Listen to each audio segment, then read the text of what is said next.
Lord.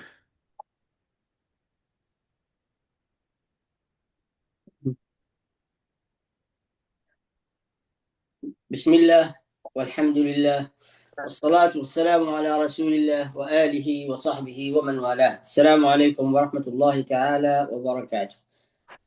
May Allah reward you all the best in this life and the hereafter. And may Allah guide us to His straight path and enable us to know more and apply more and act upon more and accept from us and save us from the trouble of this life and the hereafter.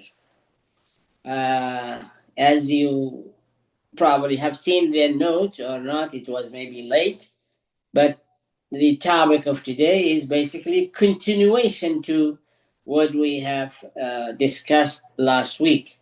It's going to be few sessions to complete the full aspect of the concept that is narrated in the hadith, and also the topic of how human being is going to gradually pursue fulfilling the necessities, the needs, and the enhancements of the soul and the body.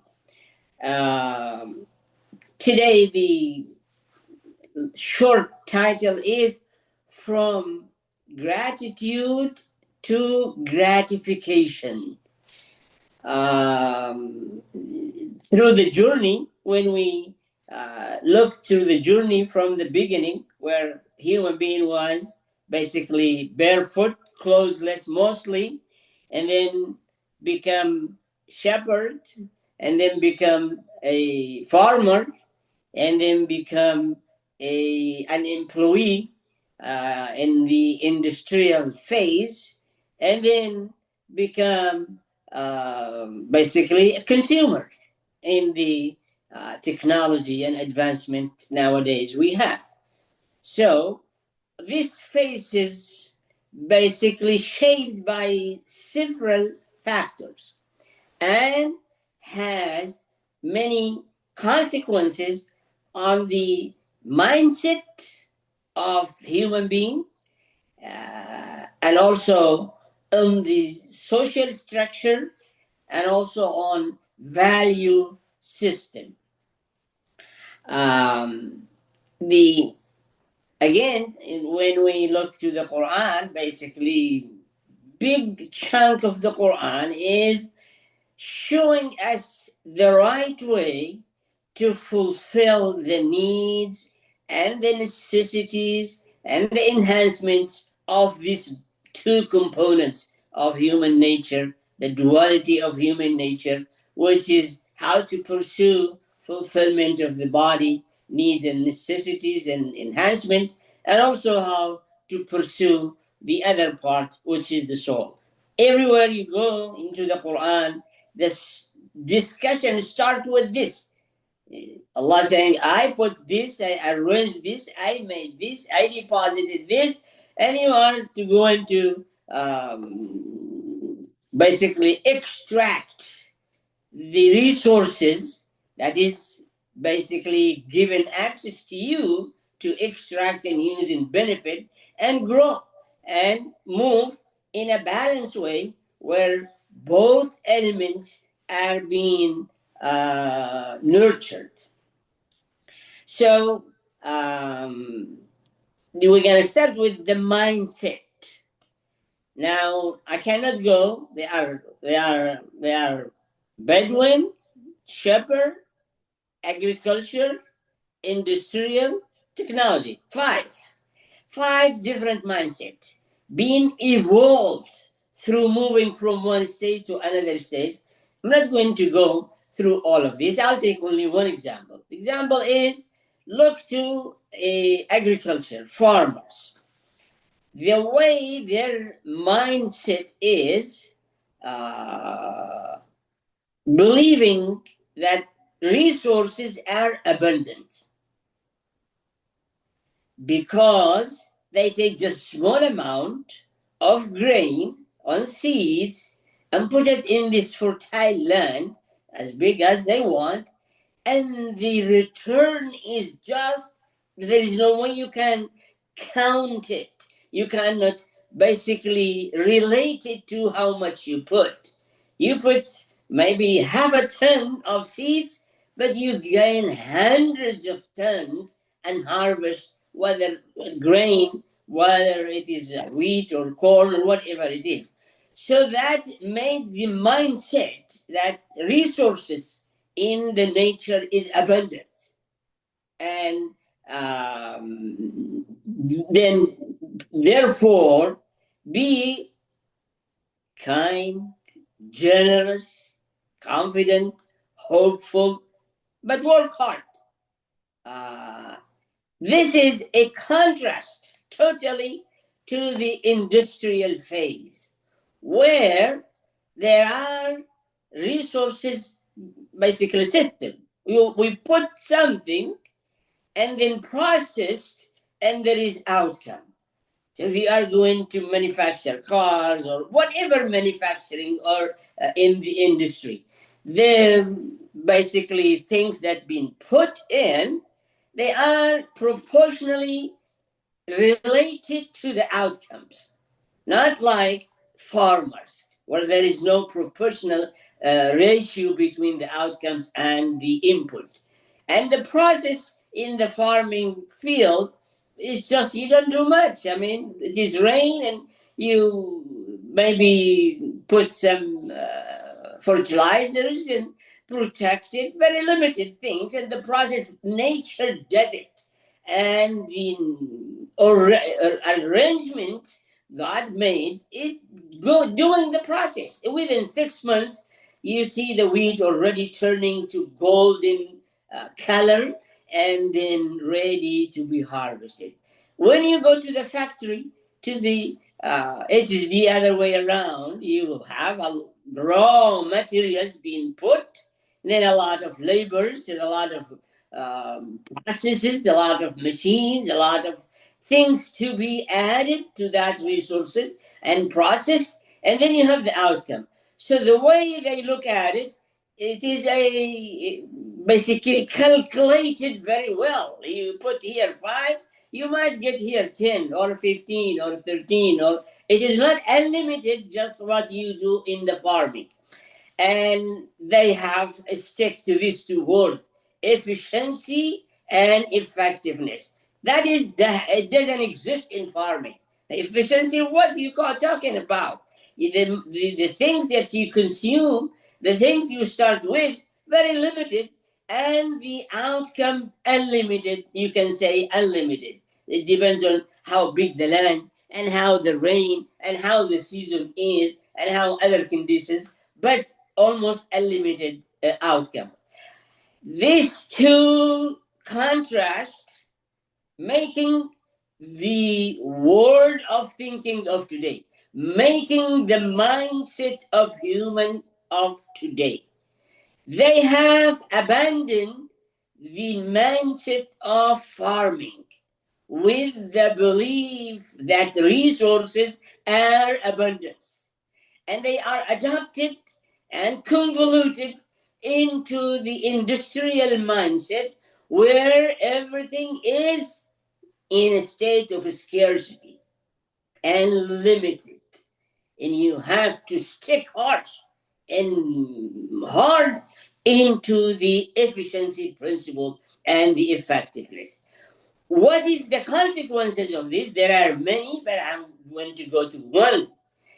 In farming, you can be generous because nature is so generous. It gives you so much. Yes, you work hard, but you have abundance of return. When you come to the industrial, it is very limited. Whatever the outcomes, and it is related to how much the capital you put at the beginning and the resources. Now, that's why the capitalists, they are selfish. They are kind of greedy. They are tight. And they do not believe in investing in social welfare abundantly. It got to be limited. It is interfering with freedom. It is infringing on my effort. This is my earning. This is my work. This is my factory. This is my product. This is my money. This is my outcome. This is my investment. Why I have to pay this? Why I have to invest in the society? Why I have to do the welfare? Why I have to take the rest of the society? I am not going to do it because the equation is clear. The matrix of measuring the outcome and the success is clear, and I get to stick with the matrix, and I don't like it. Taxation and all these social welfare, I don't like it. It is basically infringing into my own personal freedom, taking my effort for no reason, and I don't like it. They basically have um, come to this conclusion because of the industrial mechanism. But they don't have in mind that investing in social welfare, all aspects, from education to health to well-being to resources to opportunities, is exactly same like farming. It will bring you unlimited outcome. You spend on education, you never know how many bright ideas, how many scholars, how many inventors, how many professionals, how many advancement is going to come from that little investment you put in the education. Say you establish a school or a college, or you do the district, you sponsor it. It is exactly the outcome, unlimited, exactly the way you put little seed in the farm, and then you get the abundance of return. Exactly the same way you put little investment from what you have as a capitalist into the social welfare, education and health and all other incentives and engagement and promotion and training and empowering the society. It will bring abundance return, not just for you, for the well-being of the whole country and all the whole human being. This is the problem of so they basically stick scarcity, limited sources. I don't want to give anything. Abundance, it doesn't make any difference for me. Actually, makes me happy, fulfillment when I see change and influence and abundance of bright students, bright college, bright professionals, bright leaders, bright politicians, doctors, and all of these. It is coming unlimitedly because of some very limited investment I put in the social welfare and social programs and what they call it sometimes wrongly entitlements. It's not entitlements. Zakah in Islam is not entitlements. Zakah is an obligation. It is right. All those who are in below the poverty line, it is not a charity. I'm going to give it, and just because I'm to show I am nice, I'm kind. It is must. If you don't, then you are in trouble, and your status with God is not right.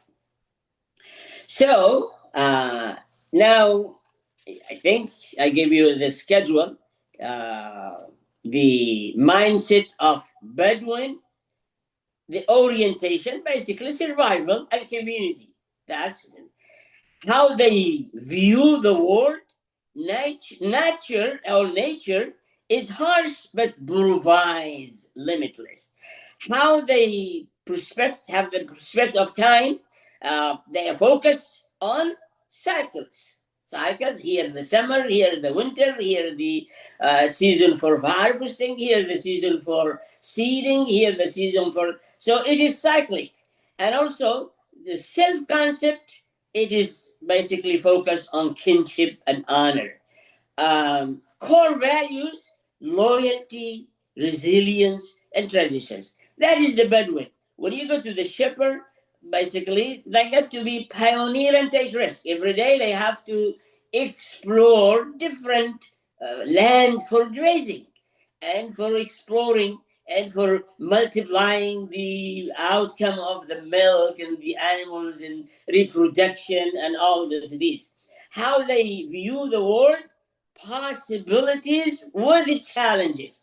There will be challenge, but possibility is there. Your cattle can be grown in a way that is not related to what you call efficiency. Their perspective of time, they are future oriented. Yeah, we are in a winter waiting for the summer, summer waiting for the fall. So we are always looking for the future, next season, next year, the rain season, the heat season. We just basically, as a farmer, looking to the next time that is coming, and we are oriented and focused and prepared. The land is clean and fertile and ready for harvesting. The self concept, basically, achievement, because you feel very comfortable. You have all this grain, not all these return, and you are comfortable definitely, and that is uh, making you feel you are achieving. And also, you are really autonomous.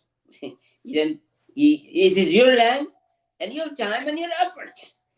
That's it. You can really do whatever you want to do, and you get to be courageous because there might be a season of drought.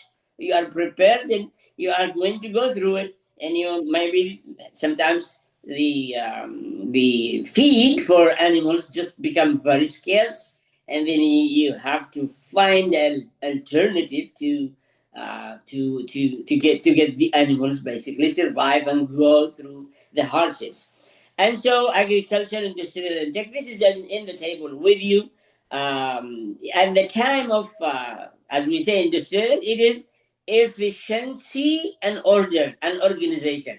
This is the principle that governing our aspect, our values, our system, our thinking, our behavior, our giving or not giving. Also, the word as industrial people, or the mindset of the industrial people, they see the world as a machine and system. That's it. That's the whole world is a machine and system. Nothing else out that. I mean, values and social dimensions and soul and fulfillment of those other spiritual needs. And so they are marginalized. They are not there, but they are marginalized. The world to them is a machine and system. Also, the time perspective, it is linear. It starts from here and it is productive line linearly to the car outside, ready, quality testing, and then marketing and sell and collect the money and see how far you are. So productivity is the say of the word, and also discipline and measuring progress and diligence is required for industry. When you come to the tech mindset, basically a paradox. Why? Connectivity is too high, and loneliness and isolation is the greatest. And that is it's a serious problem. That connectivity now around the world is basically, you can tell the whole world is connected through this tech. But socially, emotionally, spiritually, they are in a state of poverty and confusion. And on top of that, these connectivities basically brought into your face and your mind and your thoughts and your emotions and your life all occurrences in the world, all the events in the world, and you are only have little time to respond, not to initiate, not to lead, not to influence. Barely you can follow, read your email. Barely you can follow, look to the news. Barely, so you are tight just to respond, to react. And that's why I want to see how many thumbs up, how many followers, how many respond, how many posts over there. I am basically consumed. If I have something beside the job, I'm consumed with reactions to what is happening. I'm not leading, I'm not influencing, I'm not ahead of time, I'm not confident, I'm not clear even who I am and what I want. And that's why it's this situation is manifested in the style of life, since there is no enough fulfillment with social interaction. So let's find replacement and alternatives, which is pets, and spend money and time. Just to have a dog, have a cat, have something that is a wrong means to socially get fulfillment, to basically fulfill and nourish your part of your soul, which is social interaction. Insan, you get the tranquility, synergy, energy only when you interact with exact human being, same mentality and values, and so on and so forth. Um, so also we discussed the mindset, and also discussed how to pursue fulfillment to the basic need of the soul and the body, and now the effect all of that on the social structure, especially the family. So when we were Bedouin, basically everything is the family and the tribe and the community. And when we become shepherd, still same thing. When we become farmers, stays the same thing. When we went into the industry, the whole fabric is changed. Family basically starts basically decaying, have no time for one another. Job, job, job, job. The wife is working, the children working, the husband working, the man working, the woman working, and taking 8 hours a day or in the school. So they didn't have time to spend as the farmer, as the shepherd, as the Bedouin with one another. And that led to, okay, well, let's compromise family values, compromise standards of the family, compromise the role of the family, compromise those things because you have something bigger and the time is very limited. What is the, and it will continue, what is the effect on spirituality?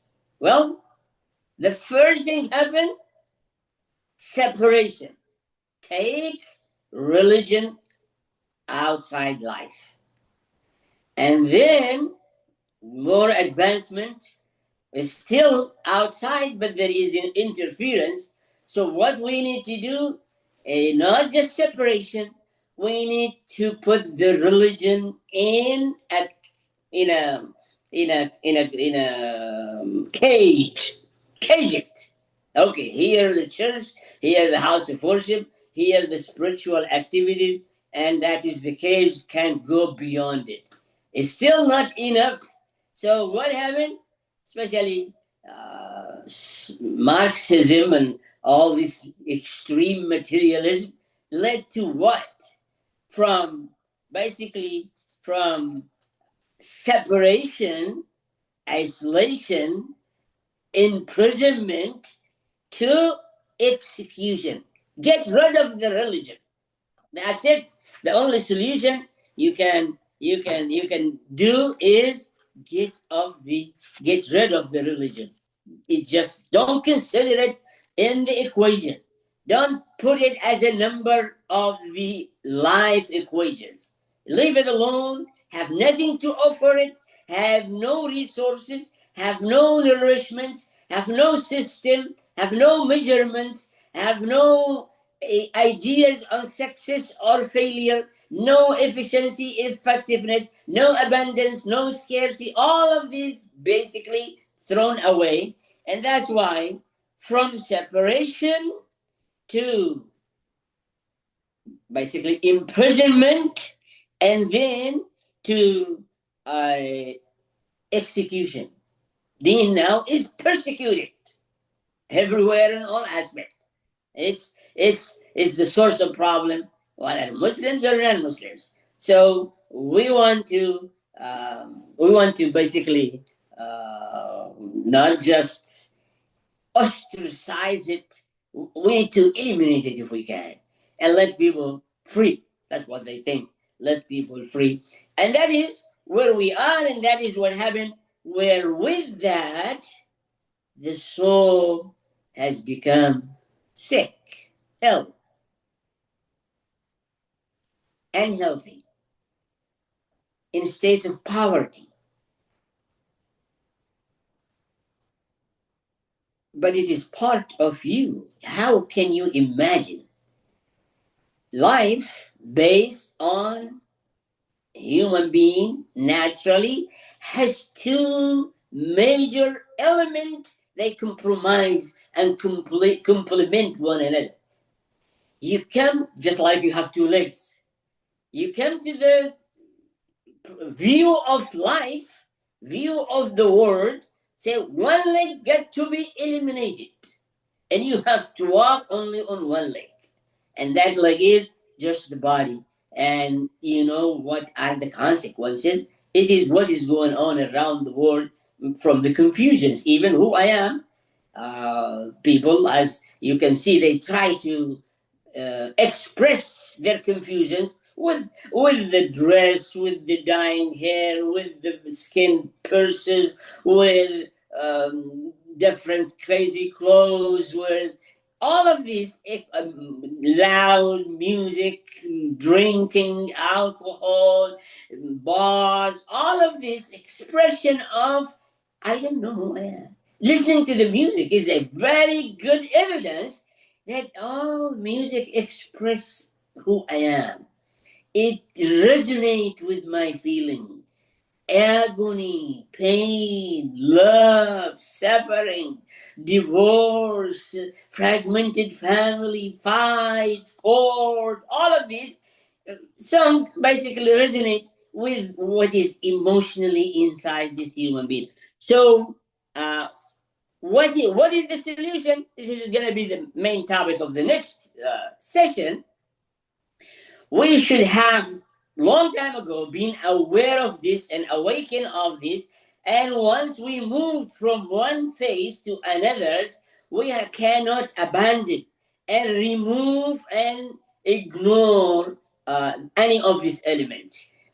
When we moved from farming and to industry, we should keep the family and the value were in the farming and all other previous intact, and we balance both. Yes, we have more demand. We have the principle of efficiency and matrix to measure, but we should have kept exactly the social structure and the fabric of the social structures intact. So we should have enhanced it and enforce it and in basically multiply it and shape it in a way to basically stay the elements and the main elements in it to stay with us. When we are moving to the technology, it should be that way. Now, how? Because there are two things, and as Allah said, that is going to bring the balance. Number one, قل لعبادي, Allah subhanahu wa ta'ala said, قل لعبادي الذين آمنوا يقيموا الصلاة وينفقوا مما رزقناهم. Two things in a present verb. يقيموا. He doesn't tell them establish salah. No. قل لعبادي الذين آمنوا يقيموا الصلاة. And that is the fulfillment and for the soul and enriching the soul, and it stays alive and balanced and nourished.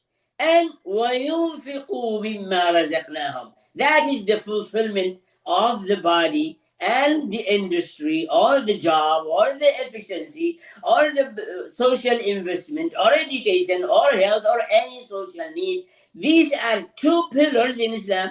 These are prescribed in a present verb being continually. If there is a lack in any of it, well, it will bring a problem, distortion to life. But I said this one is going to be the next topic, and is going to start with how human beings have gotten the bounties of Allah, the bounties that Allah has put everywhere and give access to, and ability, as we say, ability and skills and knowledge, and then transfer all of that from gratitude to gratification. That is the craziest transition and change and evolution in the whole life. So, inshallah, next week we'll continue the discussion. Jazakumullah khair. Assalamu alaikum wa rahmatullahi ta'ala wa barakatuh.